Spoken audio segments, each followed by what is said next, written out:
اسلامی امارت او بالخصوص د برېښنا شرکت دا مسؤلیت لري چې ترڅو هر کور ته برېښنا ورسي. دلته موږ ته په مختلفو اوقاتو کې ولسونه مراجعه کوي، مخور او سپینګیري قومي مشران علما کرام راځي او د برېښنا غوښتنه کوي. موږ هیڅ چاته هم نه دی ویلي، خو غواړم چې یوه خبره واضح کړم. برېښنا داسې یو عنصر یا داسې یو څه هم نه ده چې هغه د په یوه میاشت او 2 میاشتو یو کال کې ټول مشکل حل سي. ډیر پرمختللي هیوادونه چې لسګونه کاله جنگ نه ده تجربه کړی، لا هم د برېښنا له ستونزو مشکلاتو سره مخ دي.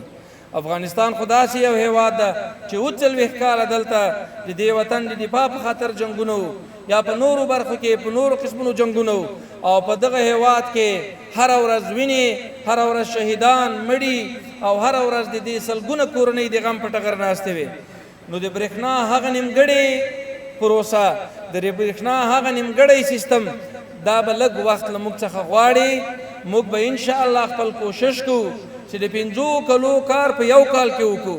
خو منابعو ته اړتیا لري، بشري قواو ته اړتیا لري، همدارنګه د دې ترڅنګ ډیر کار ته اړتیا لري چې په دغه ټولو برخو کې د اسلامي امارت ټول مشران او د برېښنا شرکت ورته متوجه ده. موږ تاسو ته ډاډ او اطمینان درکو چې موږ ترې غافل نه یو او دغه کار به انشاءالله خامخا کوو. زموږ هیله او ارمان دا ده چې هرې کورنۍ ته، هرې فابریکې ته برق ورسو. هغه کور چې د یو غره په لرې لمن کې جوړ ده، هغه کلی چې په یو ډېره لرې پرته سیمه د ولسوالۍ کې پروت ده، دا د موږ هیله او ارزو ده چې هغو ته هم مطمئنه برېښنا موږ باید ورسو. سږ کال موږ یو بل پلان باندې کار کوو چې د هېواد په سطحه باندې 80 ولسوالیو ته به موږ توزیعي شبکه غځو.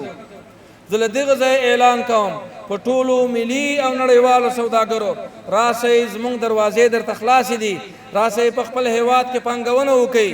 موږ د تاسې د پانګونې تضمین درکوو. دلته شفافیت ده، دلته هغه وخت نه ده چې له تاسو څخه به رشوتونه غوښتل کیږي او یا به درته ویل کیږي چې احمد او محمود به شریکوي، بیا به دا کار مخکې ځي.